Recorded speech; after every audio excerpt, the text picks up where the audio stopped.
Hi, I'm Khadija Stevens. I'm here with Tamika Stevens, my sister. She's a mom, a full-time worker. She's also married to a veteran. Military veteran, yes. Yes, a military man. Today we're going to be interviewing her on about those three topics and how she handles it day to day, and to be an inspiration to people that's going through the same thing. Some people that's married. She got married at a young age. She also has a kid. And she works full time, so maybe her story can be inspirational to you. Okay, thank you. So, Tamika, how long have you been married, and how long have you been with your husband? Me and my husband Brian have been together since high school, so like 14 years, 13, 14 years, and we've been married for 7. Oh, great. A long time. A long time. What age did you get married again? I know I was there, but I don't remember what age you were. I was 20, going on 21. So I got married in July, and then in August I turned 21. And how old was Brian at the time? He was 23. Mm-hmm. He was 22. What made you get married so young? I just feel like we were together for a while. I felt at the time that I was ready. I mean, we're still together, so I guess it was a decent move. Okay. How did, both you guys' family feel about it, because you guys were both so young? They were supportive. I don't think they agreed with us getting married as young as we were. I don't think that part was the part that they so much. They had a lot of questions, making sure this was the right move, concerns, obviously, but I think that all in all they were supportive. They kind of they never outwardly objected to anything because they knew we were in love, but they were concerned. They did ask a lot of questions to make sure that that we were making the right decision, and not just being hasty about anything. So they were concerned but still supportive. Were you guys nervous about it, or were you like, okay, I'm ready to do this?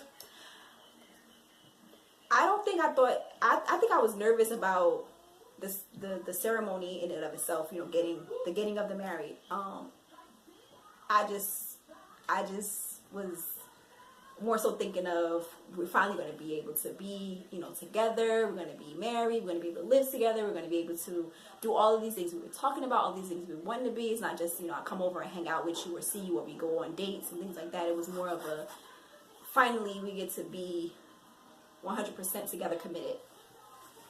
Okay. When your husband was active, mm-hmm.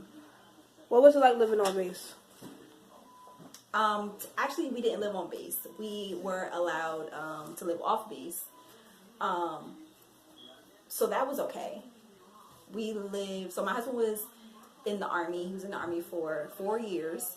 And we lived when he came back from Iraq, we were stationed in Tacoma, Washington, which is like 20 minutes from Seattle, Washington. And we lived in a housing complex, literally 5 minutes away from base. And it was okay at first. It was okay because I was we were freshly married. We got married in October. We got married in July. I moved out there in October, so it was okay. I was with him, so it was cool. But then after a while of being out there, things started you start feeling lonely. It's just it's just you and him. You really don't know anybody, and the people you do know, they're his friends, so you kind of know each other. You kind of know your friends through him. And even that part was a little bit lonely. You start to lose yourself a little bit, especially if you don't have your own going on, which I went in not having. I didn't have a job. I didn't have anything going on as far as school. And then when I did try to go to school, it was a lot as far as the military helping me pay for school, me not having any, money, and then having to go through financial aid in a whole other state, out of state, tuition. That was a lot. Then trying to find a job. That was hard too, because nobody was really hiring at the time. It just was really hard. And then when you don't live on base, it's hard, I think, a little bit to get to the access of the things that you have when you're on base. That's the only thing about that. And where was he stationed? He was stationed at Fort Lewis McChord in Tacoma, Washington. But that's just my experience. You know, it was when we first moved out there. It was nice. You know, it was cool. We were together. It was, you know, his friends were awesome. They were really great. We didn't have shit, but we was together, and it was cool.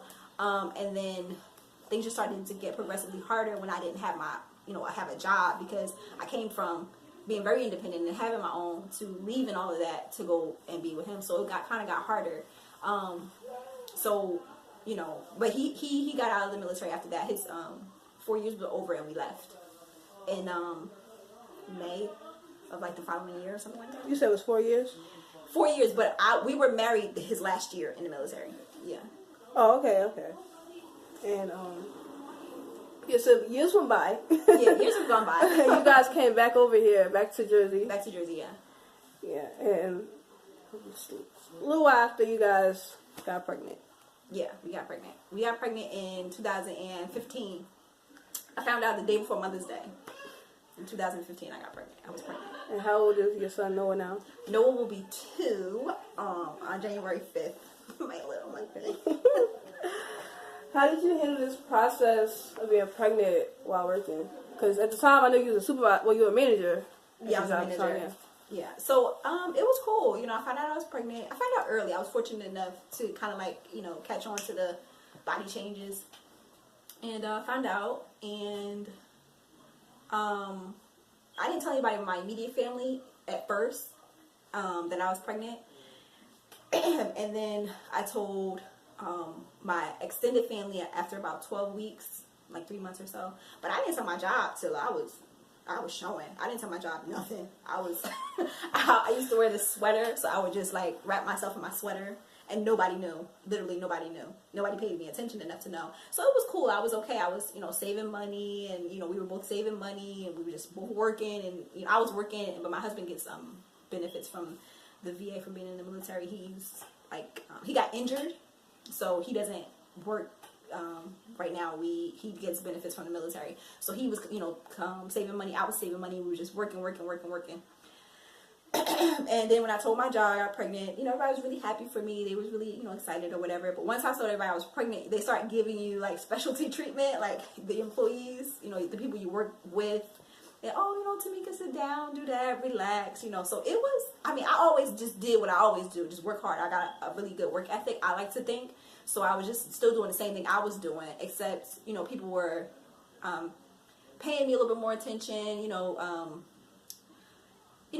expecting me to sit down more, you know, but I was still doing the same thing, walking, moving, you know, just, that's another thing I advocate when you're pregnant. Just do the same exact thing you was doing before you got pregnant. So that experience was okay, you know, working and being pregnant. I mean, you're tired, but other than that, it's fine. Okay, so tell me about Noah's heart condition, because it's a little unique than others. Right. So okay, so I was fortunate enough to find out when I was pregnant with Noah. I was 29 weeks when I found out that Noah had, it's like 5 months or so. I found out that Noah was, his heart wasn't developing the way it should have been. So there were concerns.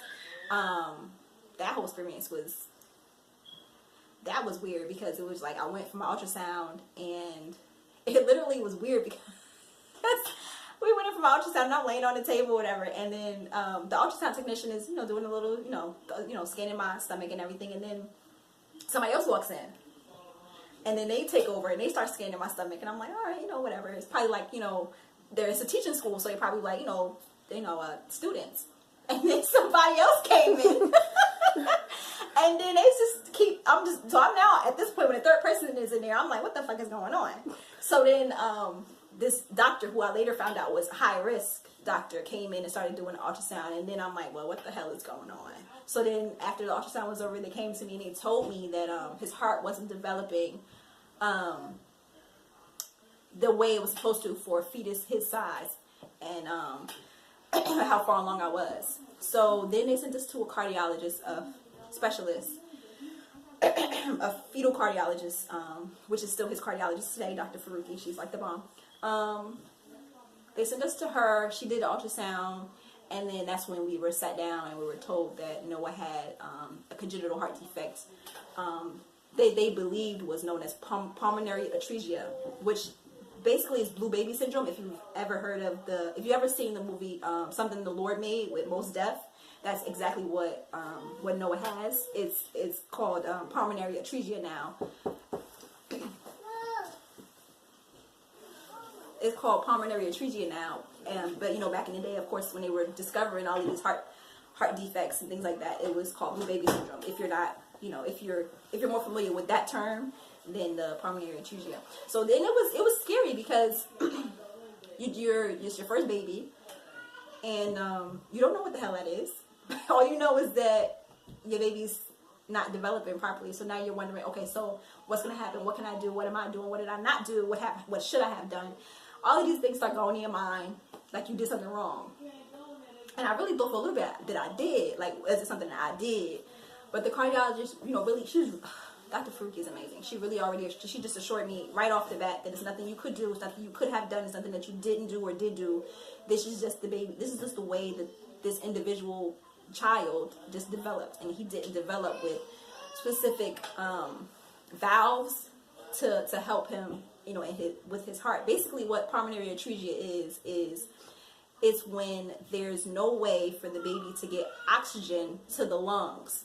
Basically, that oxygen from the lungs. Basically, so it's basically like a lot of deoxygenated blood, but there's no way to get the blood cells back to the lungs to get oxygen to go back to the heart to be distributed throughout the whole body. That's basically what that is. So he was missing something called the pulmonary valve, which is basically the valve leading from the right ventricle of the heart to the pulmonary arteries, which go to the lungs to get oxygen. You know, that's basically how it is. So he has pulmonary valves. He has the right ventricle. He has pulmonary arteries, and he has a right ventricle. He doesn't have a valve to connect the two. So I see how I just explained to you, girl. It took me, I had to do, from the time I found out to the time my son was born, I did nothing but research. I was always calling the doctor, texting her, asking her questions. My doctor was the bomb. She used to draw out diagrams, girl, with her hand and a pen, and draw out diagrams to basically show me what it is that's not there, what it is that should be there, what it is that shouldn't be there, where this should be going, where this shouldn't be going. I did a lot of research. I was on the computer all the time. And that's basically kind of like what got me through it. That's basically kind of what kept me strong, knowing that I was educating myself. That was that experience. Yeah. Okay. That was me being pregnant, trying to deal with the experience. Shout out to Mount Sinai. Shout out to Mount Sinai Women's Health. They were the bomb. That's when my son was born. Yeah, New York. Yeah. My son is a New Yorker. Okay, how did you and your husband, like, get through the procedure? Like, how did you guys really handle it? Knowing that he have to have 3 surgeries. How did you guys handle that? Right. Yeah. Okay. So with pulmonary atresia, there is a procedure to fix the problem. So basically, it's 3 steps. It happens at 3 different stages in the baby's life. So the first step is kind of like after birth, kind of like as early as possible after birth, which is called the BT shunt. Basically, that's what they do. They put a shunt, the artificial piece of material, into the heart to act as the pulmonary valve for a short period of time. That's the first procedure, which is done right after birth. My son's procedure specifically was done 6 days after birth. Then there's a second procedure, which is called the bidirectional Glenn, which was done when he was 4 months old. This is my son was done when he was 4 months old. Some people are earlier, some babies are older. Then there's a final procedure, which is called the Fontaine procedure, which is when they redirect the flow of the oxygen from the bottom part of the body, so that the bottom part of the body can get proper oxygen faster than the way it's getting it now. And that's going to be done when he's about 3, depending on how he's growing and how his heart is doing. When he reaches 3, they'll try to push it as long as they can until he can't basically until the last minute. Till it's like, all right, well, we need to do this procedure now. But right now, they're thinking about 3 years old. Hopefully, they can push this for as long as they can. So when I had him, it was controlled, which means they broke my water for me. I had to have an induction, and they broke my water for me. I was on, they do the Pitocin thing. They break your water, and then your contractions start, and all that stuff after the Pitocin and things like that. And my labor, even though you didn't ask me about that, my labor was fine. I was asleep most of it. Then, because I was on epidural, so I didn't really feel a lot of the contractions. I was comfortable. Then, when it's time to push, they wean you off the epidural drip, and then you feel pressure. You start to push, and that part started to get scary because I knew he was coming, which means, and I had already talked to the labor delivery doctor, and it was like, no, that was one thing. The fact that I couldn't do skin to skin, which is what most mothers do, and not like a lot of people look forward to it. I don't know if a lot of mothers look forward to it, but I looked forward to it. I was really looking forward to laying my baby on my bare chest, and his bare skin, and I really wanted to do that. And when they told me that I couldn't, it kind of like that. Like, that's how I felt. It was just like my whole spirit was just like down. Like, I was already feeling like fucked up, knowing that my son was sick, going to be born sick, going to be born, having to have surgery right out of the womb, and now you just kept telling me you can't even lay him on my chest. So when we went in and we started doing the labor, and I started pushing and things like that, I already went in knowing that they was going to take him out of me and take him away from me. So I already knew that my husband was going to follow him. And I was so, for the whole pregnancy, even though the whole labor, I was still asking, can I have skin to skin? I was kind of like asking if he could still do skin to skin, and it was like, and as soon as I started pushing, the people from the NICU came in and they started setting up the incubators and all of this stuff. So I knew that they was going to take him. And then I was crying once he came out. I was crying, and I was just so excited. I was so happy. I was like, Brian, go with him. And the next thing you know, the lady put Noah right next to my cheek. Why she do that? Why she do that? That was the bomb. It was like, I just kept kissing him, and it was just like, thank you so much. And then they took him, and then I went into recovery, and I was in the hospital for 3 days. And usually, when you have a baby, the baby's able to obviously come into your room. Most of the time, they want the baby to stay with the mother. And I had a roommate, and her baby was in the room 24/7. And I just hated it. I wanted to ask them to transfer me. I wanted a room by myself. It was stressful to hear a baby cry and it wasn't mine. Knowing that I couldn't go to the NICU, like, oh, go bring me my baby. It was just like, why did you put her in here? But I'm happy that she, had a beautiful baby girl. But I was just like, over it with the fact that I couldn't have my son there with me. I got out of the hospital. My son was still in the hospital. And we got, 3 days later, he had his procedure. Mount Sinai was the bomb. Let me tell you. I had a social worker. Her name was Claire. She was the bomb. She always made sure, at the time, let me go back. I know I'm going back too far, but let me go back. When I was pregnant, I was 6.5 months pregnant. I got into a car accident, and it was my fault. And I had to pay to get this lady's car fixed. And it cost me almost $2,000. That was basically, at the time, the majority of my savings that I had saved up to get my baby what he needed to start, to basically start him off with anything. All of it went to getting this lady's car fixed. And I had nothing. Like, I literally had nothing but my family. So when I needed, mind you, we live in New Jersey. My son is in New York. I'm not leaving my baby. My social worker hooked us up with the Ronald McDonald House. So we were there we were at the Ronald McDonald House for 2 weeks for free. Not for free. It was $35 a night. And Mount Sinai, the Ronald McDonald House, basically that's how it works. You just pay $35. It's kind of like a hotel room. You pay $35 a night, and when you make a reservation for so many days, and when you can't afford it anymore, when your reservation is up, you check out. So after a while, we couldn't afford it anymore. We paid $35 a night. So for like 2 weeks, it was like $800. And after that, we couldn't afford it anymore. Not $800, it was like $500. So after that, we couldn't afford it anymore. So we checked out, and we came home, and we started traveling basically back and forth to visit him in his recovery after his surgery. So his surgery, per se, like that day, I was I was very confident. This is the first surgery. It's the first surgery. This is 6 days after birth. I was very confident. I knew what they were going to do. I was still scared, but I was confident because I was educated in what it was they were going to do. I had faith in the doctors. I was really educated. So I was comfortable. It took like 6 hours. And it came back, and the doctors told me that it took a little longer than they wanted to. So my son, first, it wasn't supposed to be an open heart surgery. It was just supposed to be a procedure where they open him up, they put the BT shunt in, and that's that. But they had to do open heart. Open heart is basically when they put you on bypass. I'm not open heart. They bypass basically is when they put you when they circulate your blood through a machine. So it was just open heart, and then they had to put him on bypass for 41 minutes because it was just taking too long. So they had to put him on bypass. So when they put him on bypass, they told me to expect him to look bigger than usual. So he was swollen. He had retained a lot of water. That's what happens when you put on bypass. Your blood retains a lot of water.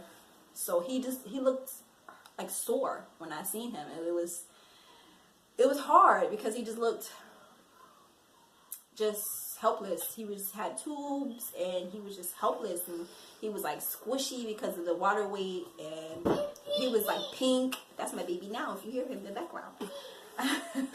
So that was hard. That was hard, but we just got through it. We traveled back and forth. You know, his sister would help us financially. My family was helping us financially, making sure we had gas money and toll money and food money, and we wouldn't have made it without the help of, you know, the social worker helping to make sure we had, you know, gas money and toll money, and, you know, my family helping and things like that. I was on maternity leave, so I didn't have to worry about not coming back to a job. And then the second procedure, then the second procedures happened, and that one was better because Noah didn't spend any time in the hospital. Like, he had surgery and he was literally out within like 5 or 6 days. He was out of recovery, which was amazing. Like, it was just amazing. Like, we were thinking we were gonna be there like how we were with the first procedure, which he was actually in the hospital for 21 days. So turns out that it wasn't like that. His recovery was much speedier. His body was handling the procedure better. So he was out of the hospital within 6 days for the second procedure, which was the bidirectional Glenn. So we came home, and that was amazing. It was perfect. And his recovery went really, really well with that. So, and that was the last procedure we've had so far. He's only 2 now, so the next procedure won't happen for at least a year. And he's doing amazing. Like, if you see him, I don't know if you guys want to, you know, get a little footage of him running around. You wouldn't even know. You wouldn't even know like he's ever had any type of, or he has any type of heart condition. And one thing about the Ronald McDonald House, tell them about how it's people from all over. Oh my God, yeah, it's people from everywhere. There was people there from Africa. There was a lot of people there from Africa. Not a lot, but there was like 3 people I met from Africa. There were people from Australia. There was one family who came from where did they come from? Oh my God, where did they come from? I think some like I want to say like some Middle Eastern country. I can't remember exactly the country, but they all came over here. The mother, the father, the brother, and the sister. Maybe it was Sri Lanka or something like that. I can't for sure, or something like that. But it was like a Middle Eastern country, and none of them spoke English. None of them at all. And the little girl was the one who needed the medical attention. She learned how to speak English, and then she taught her family how to speak English while she was there. And they weren't there for very long. They were there for maybe like a few months before we got there. And she didn't know how to speak English when she got there. And then she learned so well that she started teaching her family how to speak English. It was crazy. You meet people from, you know, down south. You meet people from out west, you know, coming to Mount Sinai for healthcare, especially like heart healthcare. So yeah, and then Ronald McDonald House. We paid $35 a night, and we were there for 2 weeks. I think everything came up to like $500. And it wasn't like it was no bullshit. It was nice. It was comfortable. You know, they provide you with dinner. They provide you with lunch. amazing. I'm very fortunate to my social worker from Mount Sinai for even taking the time out to tell us about it, which we didn't know, and putting in the application for us, and getting us that reservation, and it was great. It was great. Like, she was really on it. Like, before we can even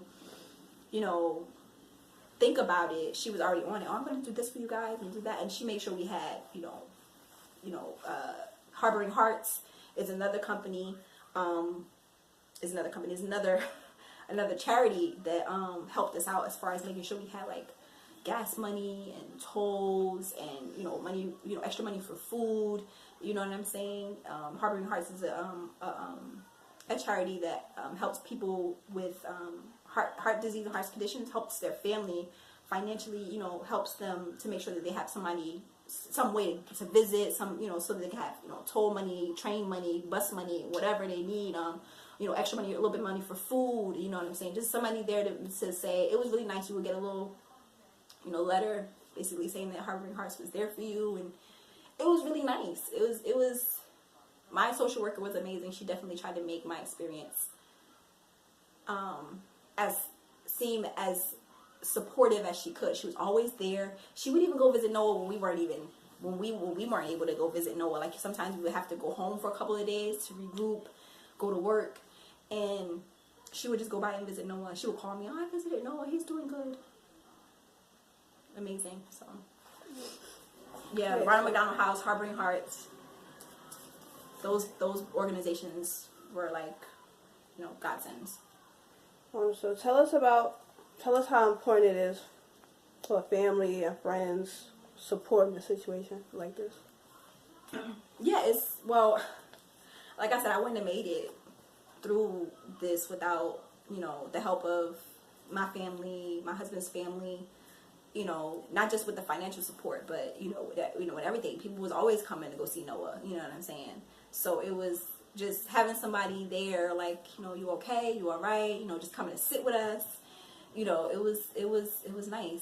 Coming all the way out to New York, sometimes they would catch the train, sometimes they would pay that $15, $17 toll, and they would just come and just sit with us, even if it was just for half an hour. It was really parking. With no parking, because they had a parking garage, but the parking garage was expensive. It was like, if you could find a parking garage, it's like $18 for half an hour. It was, so yeah, that was another thing we would have to do. We would have to train in. We would have to catch the train into the city, and then and then walk from the train station, in order to, if we didn't want to pay for parking, because that was we would get a parking pass, which basically you paid $18, but only for 24 hours. So after 24 hours, you have to leave and then come back, and you have to pay another $18 for another 24 hours.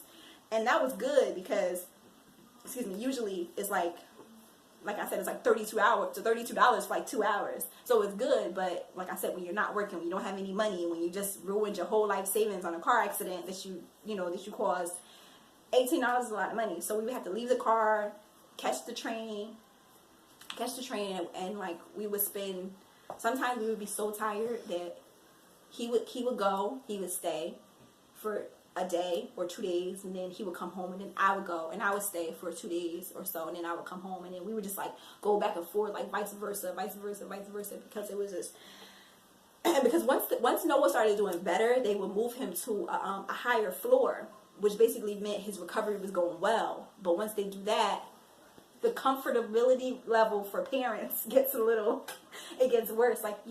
Instead of you sleeping on a comfortable little lay down couch or something like that, now you're sleeping on a chair that doesn't lean back for 2 days. So we would have to take turns, with that, because even no matter what, no matter if your son is sick or what, you kind of need some sleep, because if you don't get a little bit of sleep, you're just going to start stressing out even more and being like a mean person. So we would have to take turns being uncomfortable. But it was okay. It was cool. Mm-hmm. For parents in similar situations, what advice would you give them? Just stay educated. For me, that was ask questions. Girl, I would go in there with questions written down like I was doing an interview too. Just to ask, because you forget sometimes when you go to the hospital, when you go to these visits, what you want to say, because they're giving you so much information. So you forget what you want to know. So I would always write my questions down. Like whenever something would pop in my head, I had my little notebook, I would write it down. I wouldn't have an appointment for a whole week before I got my questions answered. But I had a list of questions that I needed, that I would have, that I wanted to have answers for. I was doing a lot of research and things like that, and go online, do your own research. You know what I'm saying? Like, I literally went online and did my own research. I was consistently on the computer trying to figure out exactly what's wrong with him. Like, what is wrong with him? Like, what is it that he doesn't have that all these other hearts have? What is the reason for this? So that's why I know that he doesn't have a pulmonary valve, but he has pulmonary arteries. You know what I'm saying? Like, so you just gotta, continue to do your research, and you guys have to trust in the doctors that they're doing the best that they can. You know what I'm saying? And just pray a lot.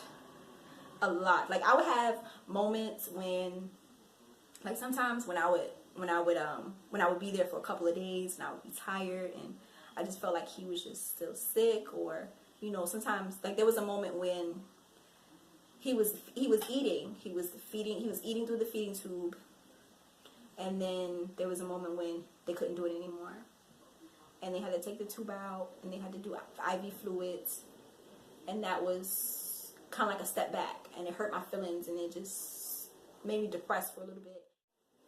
I literally got up, went into the bathroom, and just prayed. Sometimes you just gotta stop yourself and just be like, all right, you know what? Just please help me. Like, tell me what you need me to do. Tell me what I'm supposed to do.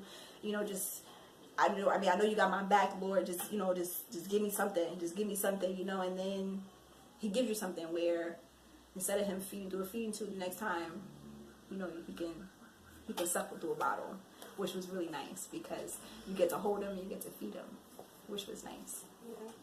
And to round it out, what some advice would you give young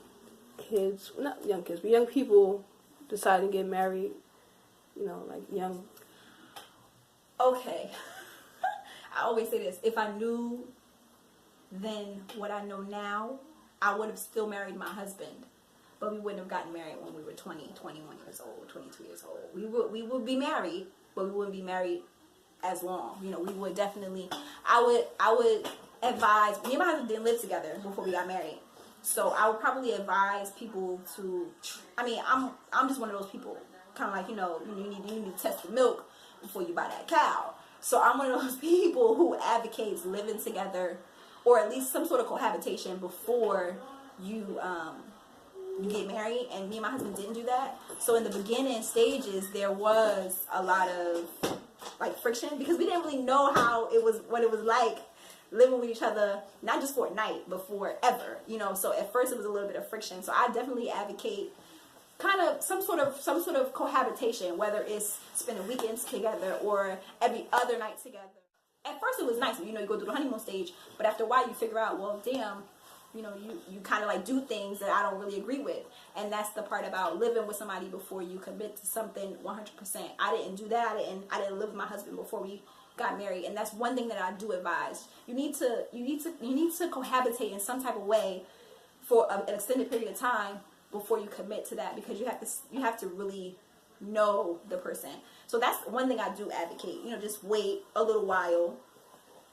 Even if you do want to get married right away, when you're young, 18, 19, 22, whatever years old, however young you are, that's fine. At least try to cohabitate together first, at least. Because when you want to get married to somebody that you're just boyfriend and girlfriend with, and y'all see each other, every other day, y'all hang out with each other, y'all don't spend no nights together, y'all go out at night, but y'all don't spend no nights together, or y'all do spend a night together, but you go hit up and go home the next day. No, you need to spend some time together, like extended time, weekends. You need to leave some clothes at his house, you need to leave some clothes at your house, y'all need to basically y'all need to be trying to, I think people should live together before they get married, knowing what I know now, because like I said, at first it was a honeymoon stage, and then after a while you're just like, I don't really like that. Now you have to learn how to work around it. You know, how to basically come to a common ground about these things that you didn't even know this person did. So at least cohabitate together, no matter how young you are, before you commit. Okay. My monkey. Hey. This is the little bambino. This is Noah. Say hi. Hi. Hi. This is Noah, my beautiful baby. See? He's so, even think. You wouldn't even know. If I didn't tell you, you would never know. I mean, obviously you would never know. You can't tell from the outside if somebody is sick or not, especially if they don't look like they're sick. So this is the bambino. He's gonna be 2 in January. 2? Yeah. So Okay. this is I want my to thank you, Nikki. Oh, thank you It for was a interviewing pleasure. me. It's been a pleasure. Thank you, Noe. I'm sorry if I dragged on, but when I was talking about... It's great. Great content. Thank you so Okay, much I'm for gonna get you coming. down. Thank you for having me. Always acting up. It's okay. See, he want to get down. He need to run. He need to get up and go. Oh, Lord. I'm not going to know. Yeah, so thank you. Thank you.